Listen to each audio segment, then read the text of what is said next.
Hindi ko masyado matatandaan lahat, dami talaga. Pero natandaan ko yung almost 8 billion, 7.9 billion na complete na. Papadala ko sa inyo yung ano, parang gano'n, ano, papadala ko sa inyo yung list. Parang gano'n. So, yun yung natandaan ko lang.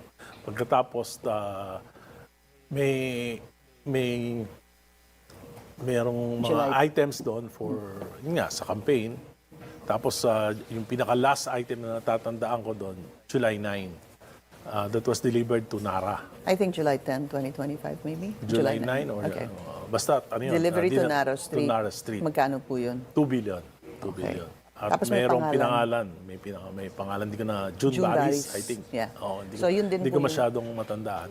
Pero tandaan ko, aside from the Bernardo, 8 billion, merong pang 1.5. I was going to ask you, because when I was looking into this, just through the interviews rather, when I was going through it, ang pinag-usapan po kasi ni Yusek Bernardo during the Senate hearing was there's supposed to be a 100 billion insertion, allegedly. Anyway, to cut a long story short, 8 billion was supposed to go to the President through Yusek Adrian Bersamin, di ho ba?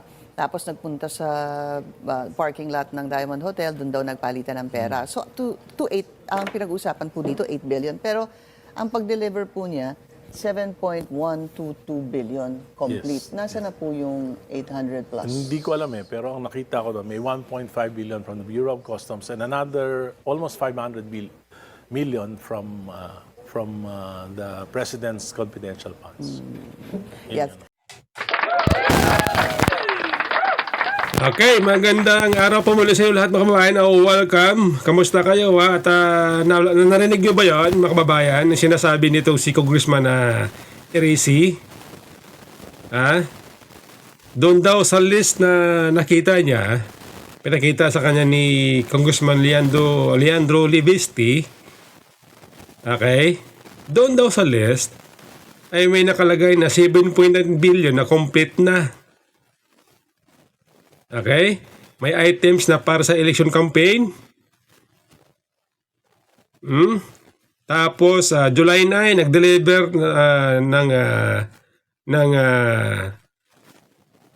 sa Nara Street ng 2 billion.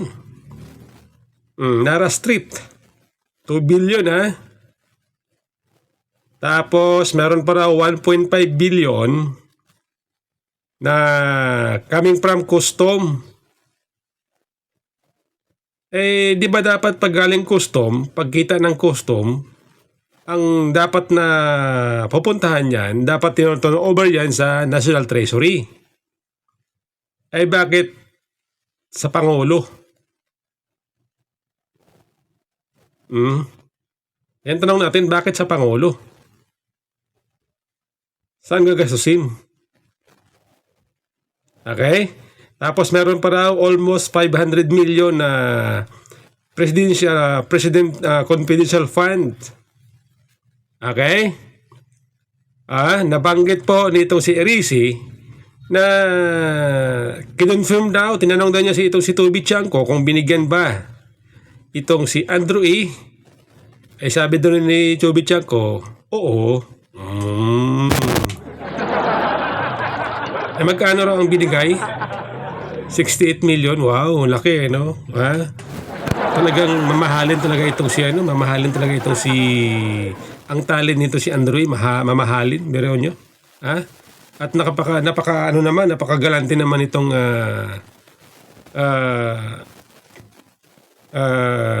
administrasyon noong panahon ng eleksyon, biro nyo, Bilyon.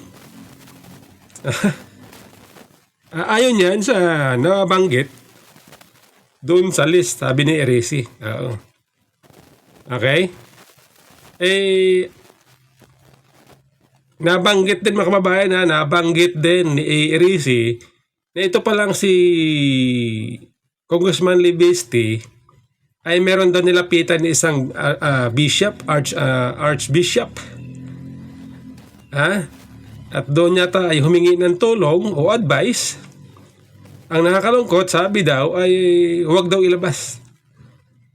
Yun daw po ang advice ng Archbishop. Huwag daw ilabas. Anong nangyayari? Ano ang nangyari sa mga kaparian? Bakit parang naging selective sila pagdating sa corruption? Ibiruin nyo ba naman humihingi ng tulong yung tao kung paano humihingi ng guidance, ang advice, tapos sasabihin ng pare huwag ilabas. Anong purpose? Bakit gustong ilihim? Para hindi magalit ang tao kay Bongbong Marcos? Ganun ba, Father, kung sino ka man? So, ibig ba sabihin, ikaw ay kasama sa nagtatakip? Nagtatakip? Dito sa sinasabing korupsyon na ito, na bilyon-bilyon? Father, kung sino ka man? Kaya bang tanggapin ng iyong konsensya? Kung ikaw man yung pare na masyadong obsessed, pagdating kay BP Sara, nananawagan niya, kung ikaw man yan, kasama ka dyan sa nananawagan ng accountability. Para kay BP Sara, bakit dito sa sinasabing bilyon-bilyong pera na galing sa flood control, sa custom, gusto mong itago, gusto mong ilihim? Father, kung sino ka man? Hindi ka ba na konsensya niyan, Father? Hindi ka ba tiyatamaan ng iyong konsensya?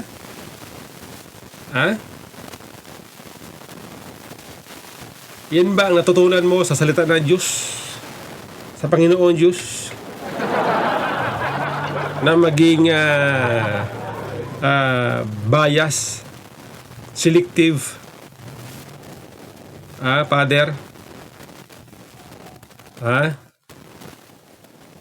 Maria, okay, nabanggit din po ni Congressman Elisi na binigyan din daw itong mga senatorial candidate ng alyansa. Nako, Kaya siguro, mga kababayan, kaya siguro, ay ganito kung kumilos itong mga senador, lalo na itong si Lacson, si Soto, itong si Erwin Tulfo dyan sa sinasagawa nilang hearing ng Blue Ribbon. Okay?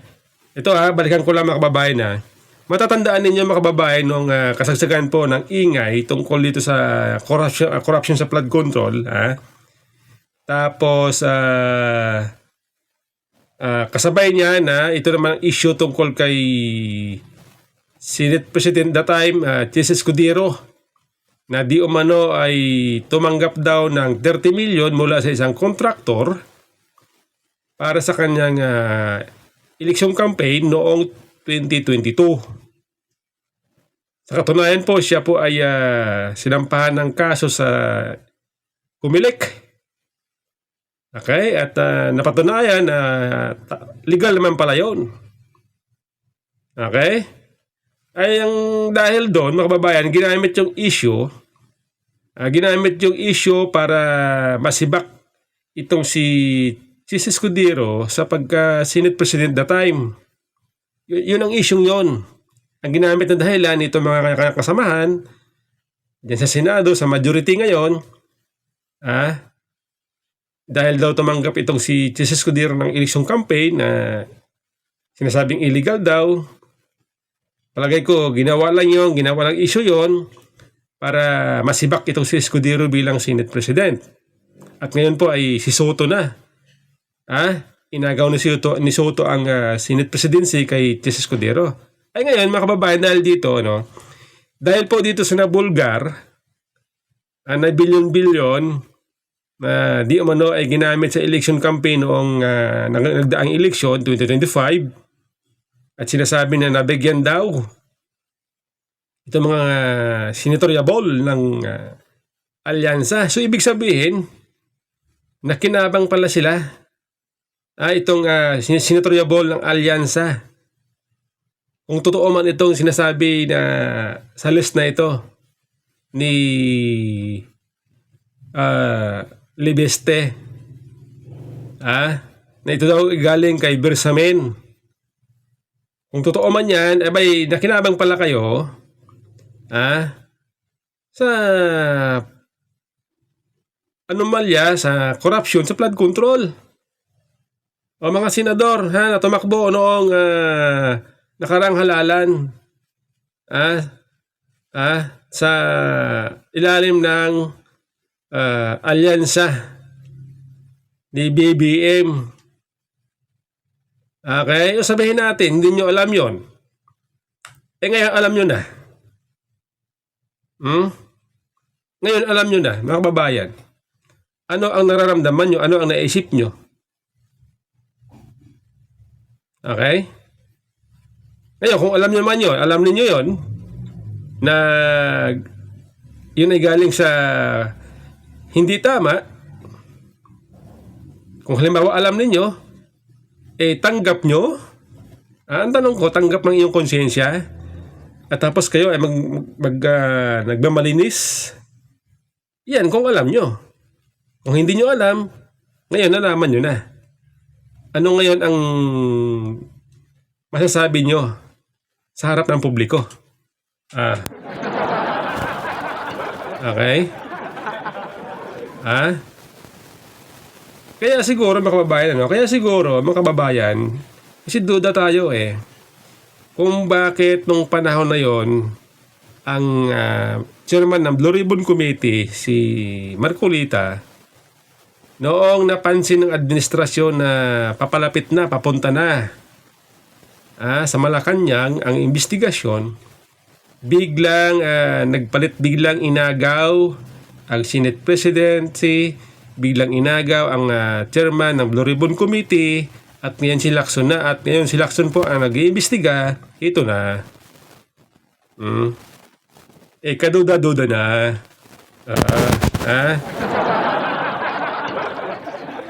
Si Lacson ang nagbanggit ng 67 na contractors. Okay?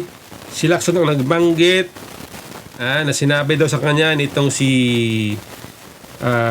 Bernardo na ang kanyang daw diniliberan ay si Bersamin, at itong sinasabing undersecretary na sa DepEd, sino ba yun? Pangalan nakalimutan ko na. Okay? Binanggit ni Lacson nun sinasabi na wala daw kinalaman si Pangulong Marcos. Ginamit lang daw ang pangalan ni Pangulong Marcos. Yan nasabi ni Lacson dun sa isang deliberation sa Senado. Napanood natin yan ng live. Kasi nga, nung nagsalita itong si Saldico, nag-deliver daw siya ng mali-malitang pera kay Martin Romualdez at kay Pangulong Marcos. Sabi ni Lacson, hindi. Ginamit lang daw ang pangalan ni Pangulong Marcos.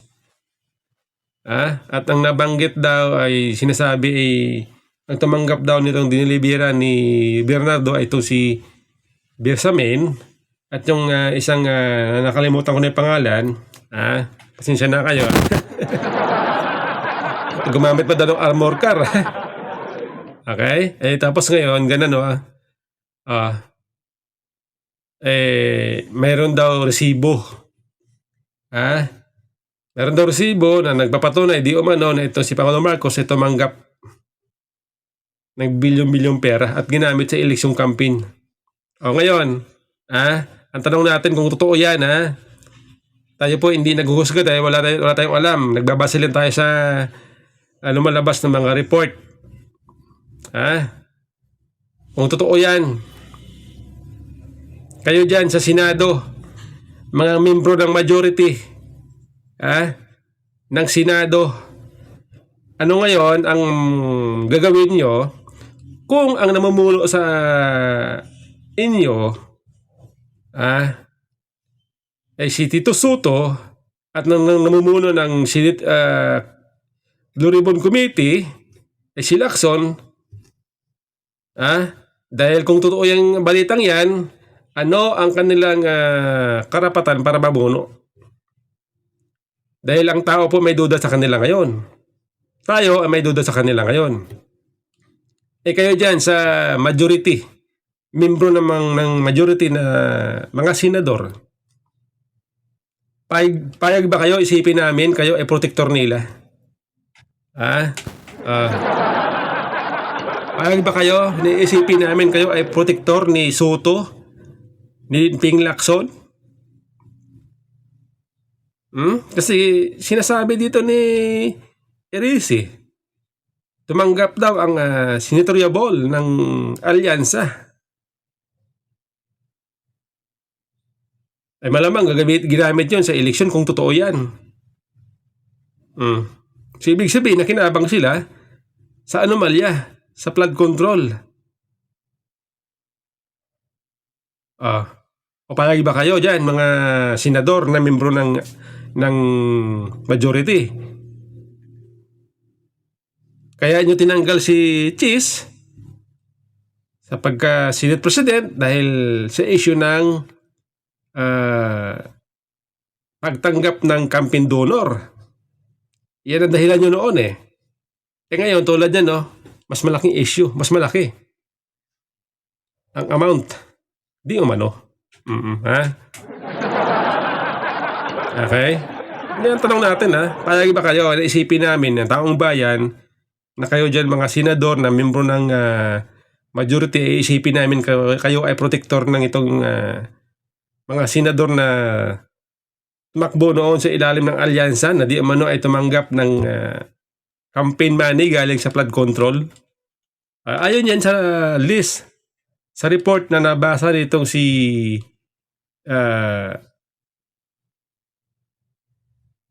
Erisi, mula doon sa nakita niya sa record daw, sa listahan daw nitong si Libesti.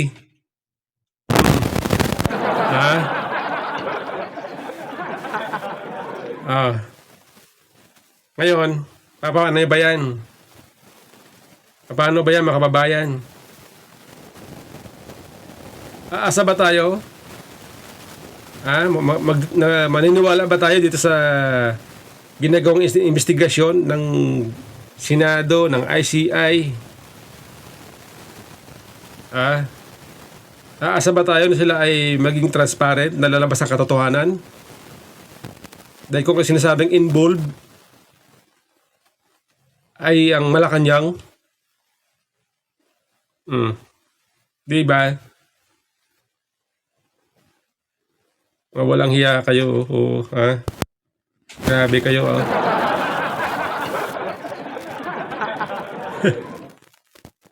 Ang lalakas ng loob ninyo, pagdating sa kalokohan. Ang lalakas ng loob ninyo magkampihan, magtakipan, pagdating sa kalokohan. Akala nyo naman siguro, may tatago nyo ang baho. Hindi nyo may tatago yung baho. Sisingaw at sisingaw.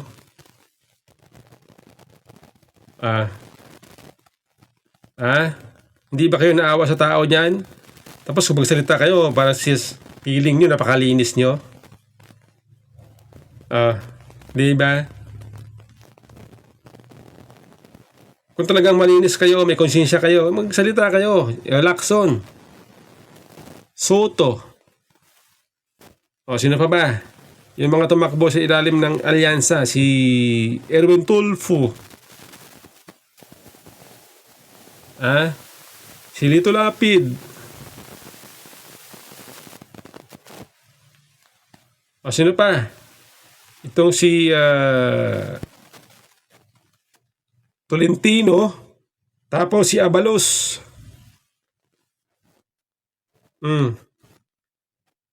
si Cayetano, si Pacquiao. Magsalita kayo kung totoo na kayo ay tumanggap ng eleksyon campaign mula sa flood control. Yan po ating tanong kasi duda tayo, nagdududa tayo sa mga katapatan nito mga taong to. Mula nang narinig natin itong isyong ito, tayo po ay nagdududa sa mga taong ito kung sila po ba ay nagsasabi ng totoo, sila po ba ay tapat sa taong bayan. Kaya ba nilang protektahan si Pangulong Marcos? Pagpapalit ba nila si Pangulong Marcos laban sa taong bayan na naghihirap sa kakabayad ng tax?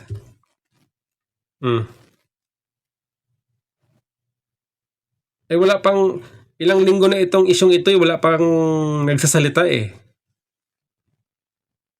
Doon sa mga tumakbong senador sa ilalim ng alyansa, wala pang nagsasalita, tahimik pa sila.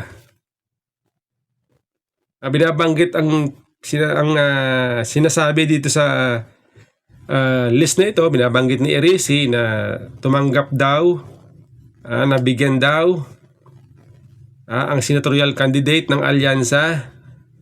Ngayon, hinihintay natin na sila magsalita. Wala. Tahimik sila.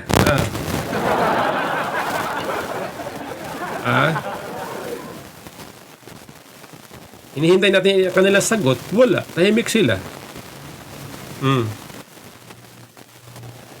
Tandaan ninyo mga kababayan na ako ay nagtatanong, hindi ako naghuhusga o hindi ako the judge dito dahil tayo po mismo walang alam, no? Tayo po nagbabase lamang dito sa mga report na ito. Kaya ang ating tanong, anong sa inyo mga senador? Anong sa inyo? O yung mga congressman na pinatay agad ang impeachment laban kay BBM, anong sa inyo ngayong lumabas na yan? O yung sabi ni Redon, hearsay daw, hearsay.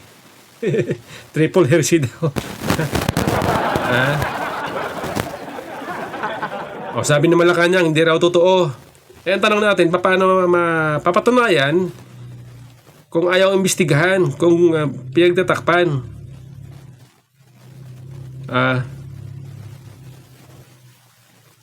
Okay. Lalo na po na bubuo, hindi po nabubura ang ating duda. Pagdududa dito sa katapatan ng administrasyon sa taong bayan. Kung ang katanungan na hindi nasasagot. Akalaan nyo ba naman, sabi ni Claire Castro, pakinggan nyo ito ha. Yusek and the palace categorically deny that there is no such communication na palitan ng communication between the president and Yusek Bersamin. Nakita niyo na po ba yung communication? Yung sinasabi niya pong na nandito na yung pera and then Nakita niyo na po ba? replied. Nakita niyo na po Sa ba? mga balita po, sinabi po Ano na sabi ni Wala- Claire wala Castro pa rin nung po kami tinanong siya ng media? So, sorry, is that a challenge to those who are Ang claiming bira that ito. there are such communications to show them? Alam po niyo mga kababayan na sa akin palagay, mali naman po kasi ang media dito, tanong ng tanong. Kasalanan ng media, bakit sila tanong ng tanong? Alam naman nila na ang kanilang katanungan na hindi naman nabibigyan, nasasagot ng maayos. Wala sila makakuha ng matinong sagot mula kay Claire Castro. Diba? Tanong pa sila ng tanong. Diba dapat i-boycott nyo? Kasi wala naman tayo maririnig na maayos na kasagutan mula sa Malacanang pag sila tinatanong sa mga issue na sila na tungkol sa kanila. Ganun lang. Sasagutin ka ng kapilosopuhan. Pilosopo sagot yun ni Castro di ba? Tanong siya, ano masasabi niya? Ang tanong binalik niya, nakita nyo na ba?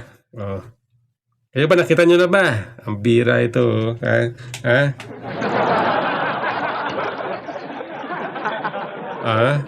Nakita nyo na ba? Tanong siya ng media, ng reporter, kung ano ang masasabi. Sagot ni Claire Castro, nakita nyo na ba?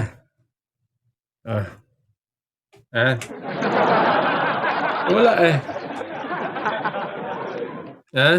Di ba dapat ang sasabihin ni Claire Castro ay dapat na imbestigahan? Kung totoo hindi.